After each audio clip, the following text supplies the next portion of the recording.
Welcome to the Night of Champions preview and prediction show on this Friday, June 26th, 2026.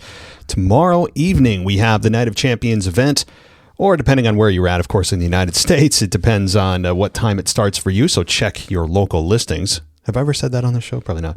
But that is what's going on. This is what the show is going to be about, and an email or two thrown in as well from listeners, which, by the way, you can be a part of by sending an email, question, complaint. Tell us how much you love us, hate us, talk about the product, whatever you want, at mailbag@wwepodcast.com. Check us out also on Patreon if you want to go ad-free at patreon.com/WWE podcast. Now, we're going to be getting going here in a minute. I just have a quick mention about another thing, a small hint on a project I'm going to be working on, not wrestling related, not even politics or culture, which I know that podcast I have, which is called War on Truth, hasn't been updated in a while. It's just a matter of time. I just am so busy, and we all are. It's not, I mean, it's an excuse, but it's a real reason that I haven't been able to update anything on that end. But I have other interests and hobbies that I'm going to be putting out forthright on YouTube, and then maybe back building it to Patreon. But I want to build an audience first on YouTube. A topic I don't know if you have any idea that I'm interested in. Probably not. But it's not about culture, politics, wrestling, or even anything sports related. So maybe you can narrow it down or don't care, but I'll be sharing that maybe with you in the coming days and weeks. Okay, so let's talk about the Night of Champions event. That comes to us tomorrow. Now, I'm glad it's a Saturday. I have to say that the Saturday PLE schedule that they recently started going with over the last couple of years has been really nice. I do enjoy it. I've gotten used to it. I'm glad that they got away from Sundays and we've moved to Saturdays. It just is it's a more available day. It doesn't conflict usually with NFL. So I'm a fan of it. Now, there's some other news too coming out about Triple H and making a big headline about the fact that he said fans need to stop taking wrestling so seriously and that look at the world around you and just enjoy it and all that shit. Well, I mean, I put a video out about this to those on Patreon. Basically said like, okay, cool. I guess we'll stop caring about spending our money so seriously. We'll stop taking that seriously if you say so.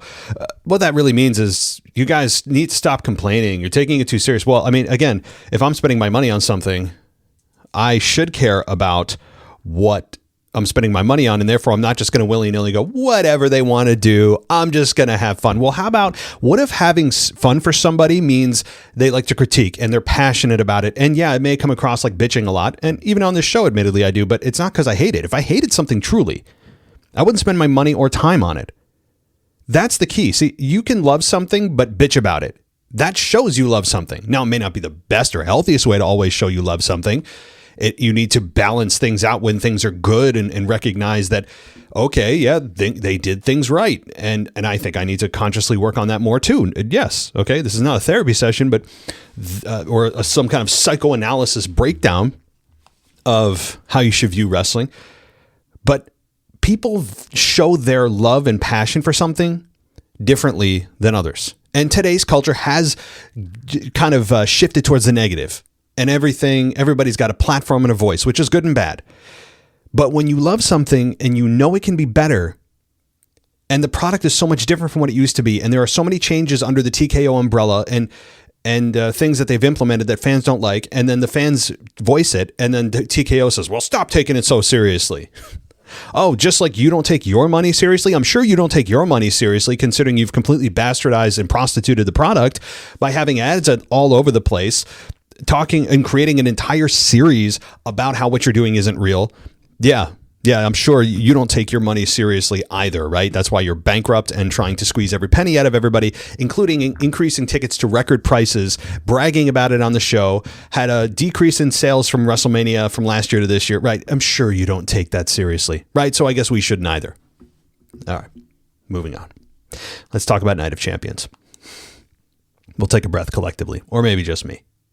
So let's talk about the Women's United States Championship. Tiffany Stratton versus Jade Cargill. All right. By the way, the start time is 1 o'clock Eastern time, 10 o'clock Pacific. So kind of a weird time, but if you want to get in your show, like if you're a content creator, great time. So what's going to happen in this match? Well, I hope Jade wins. I do. And I have turned the tide on how I feel. And I did a few months ago with Jade Cargill. Since being put with Michin, and BFAB, I have really enjoyed what they've done with her. And to me, the turning point also was WrestleMania. Her match at WrestleMania with Rhea Ripley was outstanding. And I loved it. I thought that is where she turned and really showed the fans that she can work. It's not just a 5-minute hit a finish and go home. She showed she can work at the biggest stage you could possibly do it. So to me, that's where things really shifted. Her mic skills and her comfortability on the microphone has really changed. It's been slow, steady, painful at times, and now we're here. Is Jade an A+ promo? No. But she feels finally like a star. It's taken a while, a lot of work, but she feels like a star. And I hope she wins here. I'm not really a big fan of Tiffany Stratton for a lot of different reasons right now. They could do much more with Jade, and I think Jade wins, not just because I want her to, but because she should win. Also, there has been a lot of talk still about her wig, and Jade has gone on a podcast. I don't remember which one, or I'd give it credit. And she talked about how the wig fell off, and people are bringing it up, and how it's really, as a black woman, this and that. It's like, this has nothing to do with your skin color, but you knew that she was going to bring it up because that's just the culture we live in. Everyone has a tendency to try to be a victim because with victimhood comes power. And she has been told by the culture that if you just tell people about your skin color, that you're automatically in some kind of victim class. And so she's trying to make herself out to be the sympathetic figure. I don't buy it. This has nothing to do with skin color, as much as people want it to be and try to, they'll do anything and say anything to make it that way because then it'll fit what they want to say. It has nothing to do with that. First of all, no matter what skin color you are, you can grow hair, all right? Unless you have some kind of limiting condition, you can grow hair. It may not be the hair you want. And if it's not, you can do something about it, right? You can get a wig, shave it. I'll get hair plugs. Lots of options. That's not restrictive to those who are black, white, brown, yellow. It doesn't matter, right? But again, she, of course, even though she's making beyond six figures, is trying to play the victim, and we're supposed to feel bad for her because her worst fear came true and she survived it. Yeah, it's a little embarrassing, but you know what? You're probably laughing all the way to the goddamn bank. You should be. But don't try to come out there and start pointing fingers at racism and ignorance. Oh my God. That's such a 2026 thing to say. I don't buy it. I outright reject the premise of her argument to be the victim here. So, no. But on a professional level, she has improved greatly. I respect that. And I hope she becomes United States champion. I do, truly, despite all of my feelings about her trying to be the victim here. Okay, so the men's United States championship. Trick Williams, Ricky Saints. This is a no-brainer to me. This is a no-brainer. Trick Williams. Trick Williams should retain the championship. There should be no reason to change it here. I know Ricky Saints is new on the scene. You could give him some momentum by making him champion. No. How about we wait for people to be champion and not have it be the championship try to make the guy and the guy make the championship. Trick Williams is in a good spot right now. He's got momentum. People like him. Triple H has even said he's going to be one of the bigger stars in the next few years. Well, of course, I think we all agree on that. So I have no reason to believe that there's a reason to change the championship here outside of making people talk and be upset about it. So that's not a net positive. So keep it on Trick Williams. He's got some good momentum going. And this match should be good, though. I mean, Ricky Saints is a very, very athletic guy, as everybody seems to be these days. But the matchup will be very good, very athletic, probably 10, 12 minutes. And Trick Williams will retain, I hope. The next match is interesting. That's the steel cage match with Seth Rollins and Braun Breaker. Now, we know from historical evidence here, and when you just look back at every single cage match that has ever existed, that the cage match is very successful and has a 100% success rate of keeping people out of matches. It's a way to make sure people stay in and a way to make sure that people stay out that you don't want in the match, right? It's 100% success rate. So with that in mind, I fully expect this to be one-on-one with no interference. And if you can see the sarcasm on my face or pretend to, there's a lot of it, because this matchup is destined to have a lot of different people involved. The Vision, no doubt. I think Logan Paul could even show up, although not be active because of his injury. And you're going to have Austin Theory there as well. Bron Breakker should win this. I like Seth. I like him. He's a big star, but he's on the back end of his career. Still in his prime, but on the back end of it. And Bron Breakker, I think getting a big win here over Seth will propel him to the next level. It could put him in the championship conversation. Bron Breakker needs this victory more than Seth. Now, if Bron loses, is he going to be destroyed? No.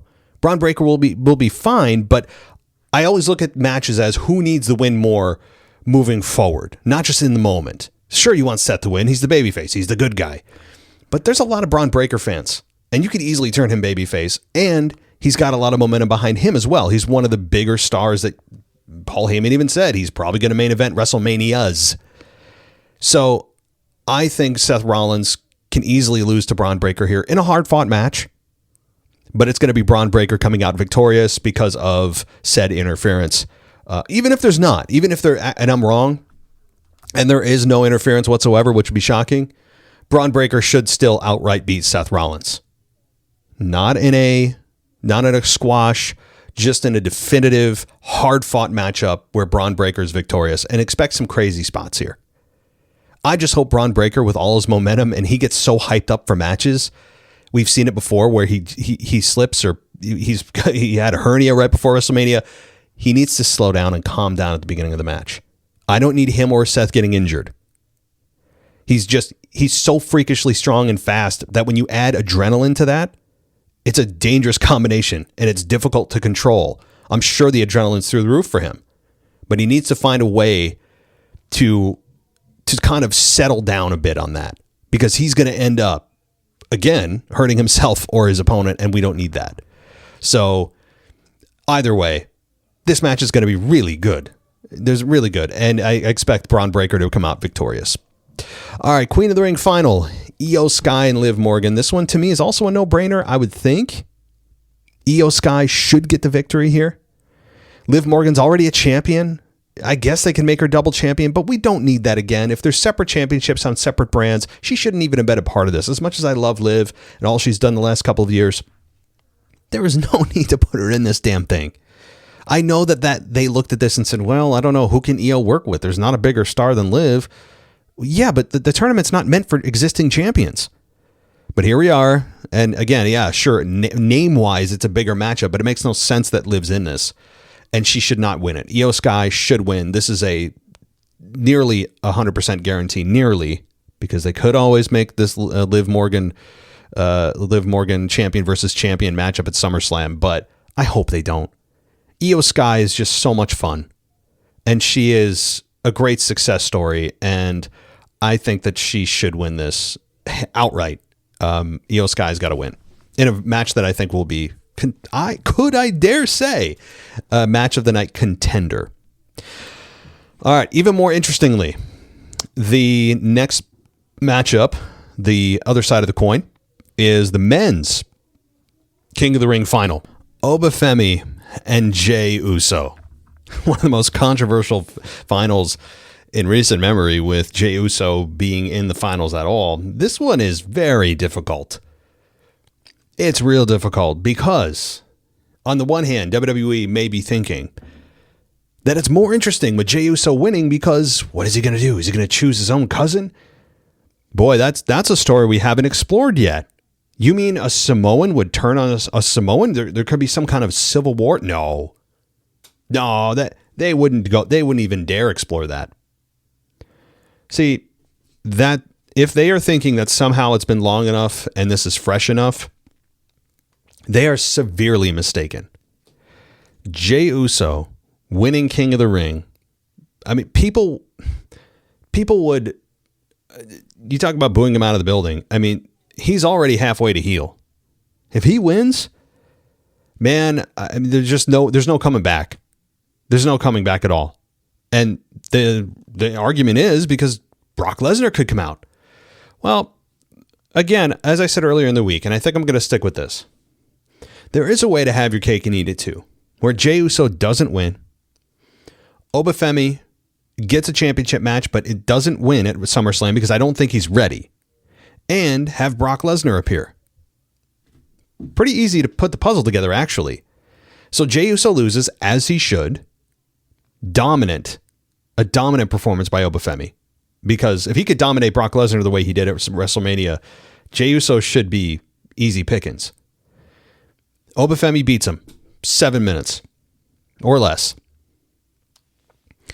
And then people are thinking, wow, oh my God, he's getting a title shot. Who's he going to choose? Is he going to choose Cody Rhodes?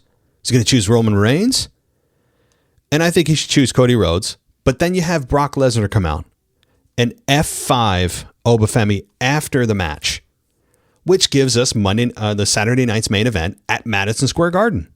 So you have your instant massive event at Madison Square Garden, headlined by Brock Lesnar, Obafemi 3. You get Obafemi a title shot in a big spot at SummerSlam, although don't have him win. I really wouldn't. And you're able to save Jey Uso from having a total collapse from the fans. And it's really win-win-win. There's, to me, no other alternative, because if Jey Uso wins, like I said, there's going to be a catastrophic meltdown from fans. That'll be fun to watch. On the other hand, if you have Obafemi win, it'll save face for everybody, and it immediately gives you a main event for Saturday night's main event, and Obafemi's going to hopefully choose Cody Rhodes, because if it was Obafemi and Roman Reigns, as much as that sounds interesting on paper, you don't do that yet. That's a WrestleMania main event. You don't put Roman Reigns and Obafemi face-to-face this quickly. Obafemi, just remember, he popped on the roster like a half dozen months ago. He has not been here very long. Give it time to bake. So that's what I would do. So what's my answer?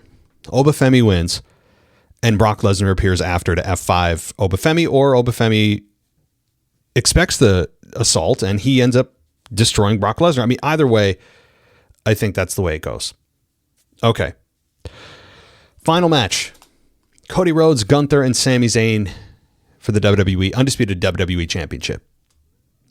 This is interesting. Now, I do think, let me just say at the onset, Cody Rhodes retains. He's the most boring option. He's a boring champion, the way he's been booked anyway.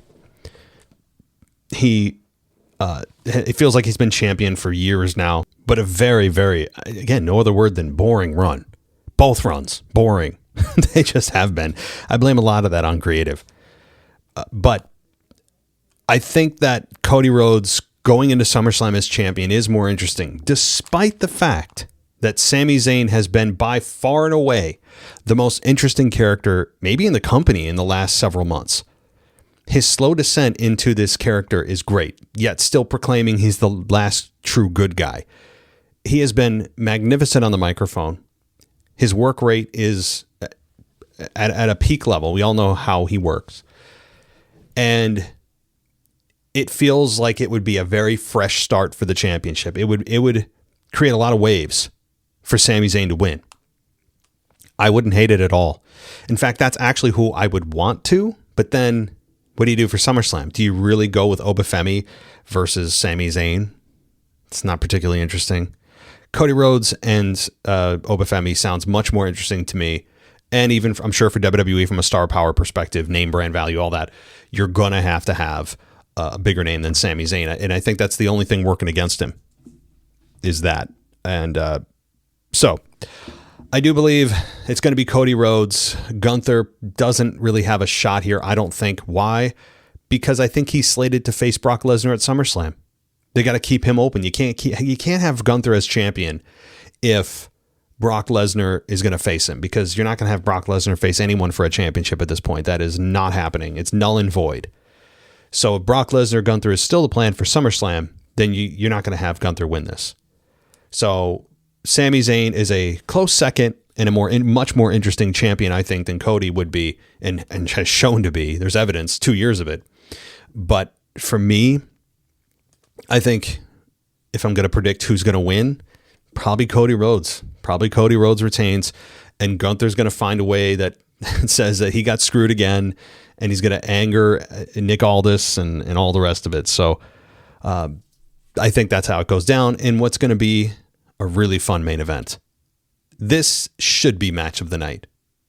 I mentioned a candidate or two throughout the preview here, but I do believe it's going to be the match of the night. It should be. Look at these guys. Look at these three men. Look at the fun near falls and the combination of moves that are likely to come out of this. It's going to be a stellar matchup. And 5 stars? No, that's those 5-star matches, no matter who you put against who on paper, has to have a little bit of something extra that is not manufacturable. It just happens. The magic happens when you're out there. So I'm not predicting a 5-star classic, but I am predicting match of the night easily for these 3 men.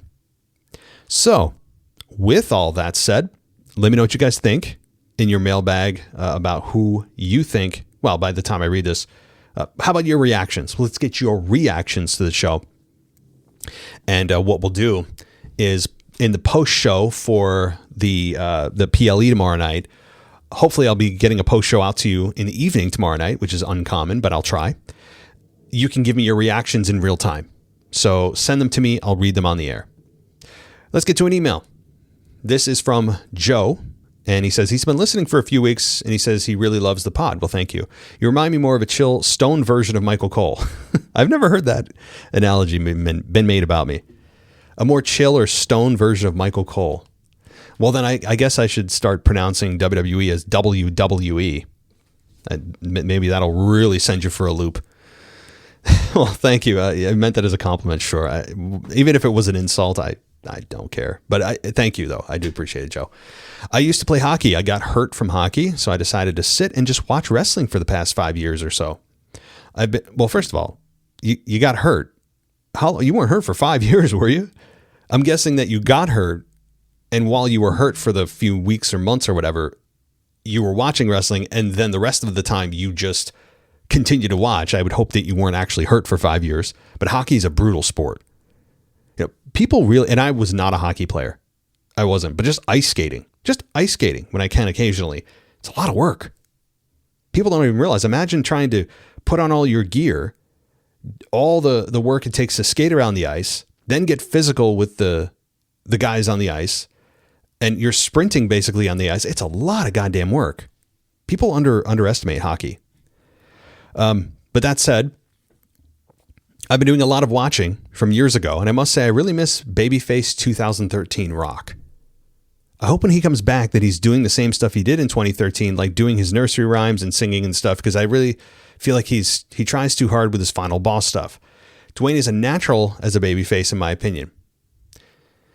He was, up until he supplanted himself in the WrestleMania 40 main event that had the fans completely turn on the whole thing and really turn on him. And so ever since that moment, The Rock has been back to Hollywood Rock. And I know what you mean. He does seem a more natural babyface, but the majority of his career he's been a babyface. He's also shown how great he is as a heel. And he is entertaining, doing the funny Rock jokes and all the rest. But especially given the way he was last remembered for not showing up at WrestleMania 41, for leaving us high and dry and had Travis Scott in his place. Ever since that moment of him starting a storyline, not finishing it, we have placed him in a heel role. So if he ever returns, there'll be a pop. And it's been long enough that perhaps he could transition back to that version of himself you like so much. But for me, given how long, at least for how long I've been watching, I like him in this heel role. I don't know when we'll see him again, but I can guarantee you we will see him again. This is not the last time we've seen The Rock in the WWE. I don't think it's the last time we've seen his final match. I think there will be another match, and it could be at WrestleMania 43 in Saudi. So, all right. How do you watch wrestling? Do you ever get up and yeet with the crowd? I sure do. I don't. Now, okay, so I shouldn't say I don't. When I'm at a event I'm 41 years old. I don't know how old you are, Joe, but I'm 41. I've been to dozens of wrestling events. I had the privilege of being a fan during the Attitude Era to witness the insanity that was the Attitude Era live. It was awesome. I've seen some great moments in my hometown with Stone Cold. One of the greatest Raw moments ever that was rated by WWE fans happened in my hometown. Unfortunately, I wasn't there for it. I forget why, but anyway. I'm giving you that pretext because how I watch wrestling has changed. When you say getting up, you're talking about what are my activities with my body as I'm watching. If I'm at a live event, which doesn't happen often, but when it does, I rarely will cheer or boo. And I don't want anyone to take this as if I'm looking down upon anybody. I'm a fan myself. I don't want anyone to think that I'm above the regular fan. I'm not. And I'm not being facetious when I say that. But when I'm at these events now, for me to get so emotionally invested that I cheer or boo or yell things, it takes a lot because I'm so self-aware now that what I'm watching isn't real. For me to pretend to care what's going on, to get involved and yell, and I feel like I'm too old for that. And I know that comes off bad. I just don't know how else to say it. It feels like I've outgrown a lot of the typical reactions that I see from fans. And again, that's not me saying, oh, you know, those of you at events are so childish. No, not at all. I mean, we rely on reactions from fans to make it a great show. Crowd noise is a huge part of it. But for me, being a fan now, at the age I'm at, I can't bring myself, unless it's a huge moment. I mean, if it's a huge moment or a big legend comes out, yeah, I have that guttural reaction, that instinctual cheering or excitement in my body, right?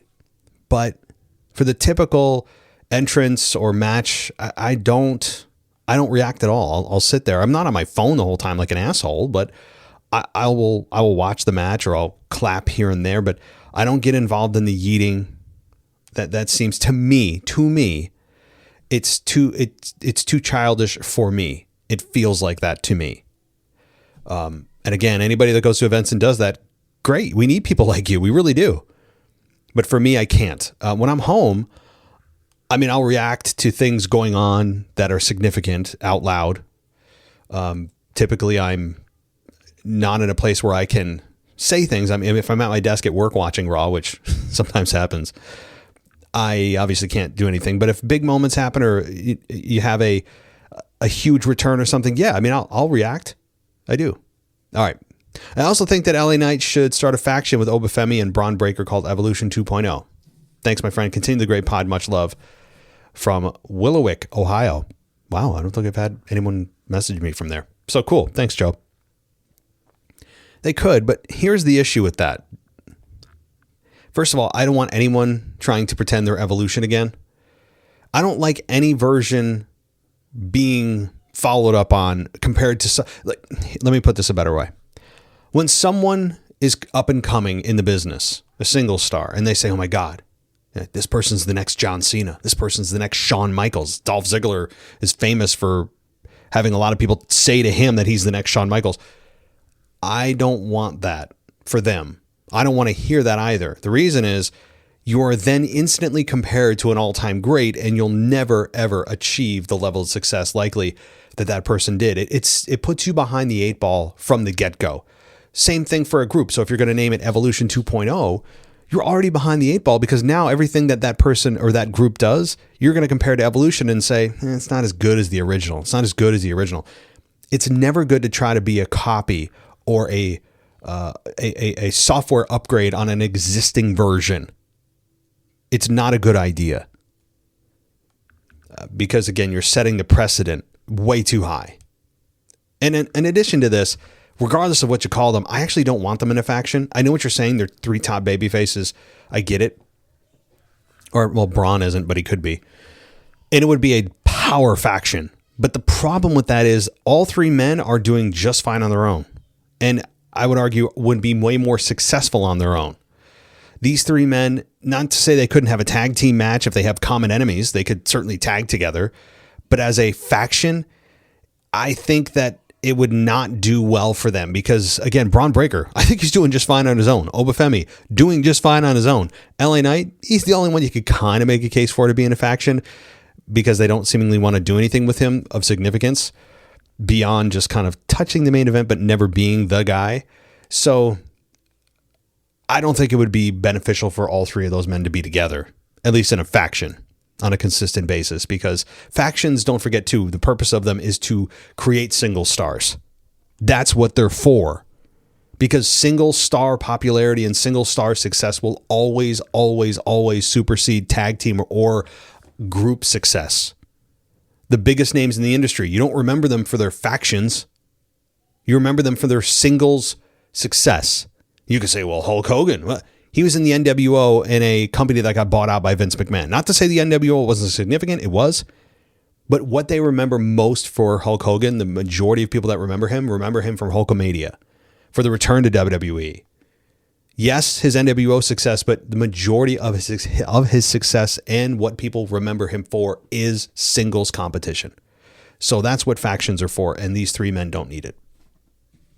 But I get it. Thanks, Joe. So thank you guys for the email, and thank you for listening. If you guys have been listening, whether it's for 5 weeks, 5 years, I appreciate it. We'll be back tomorrow night for the post show of the event of Night of Champions. I expect it to be a pretty good show. I really do. And there may be a video or two for those of you on Patreon. So if you want to subscribe there on top of ad free, all the ads you've heard throughout the show, those annoying minute and a half ad breaks, you can totally get rid of those. Just go to patreon.com/WWE podcast and you can get yourself an ad-free listening experience on top of videos, which of course seems to be where things are headed, obviously.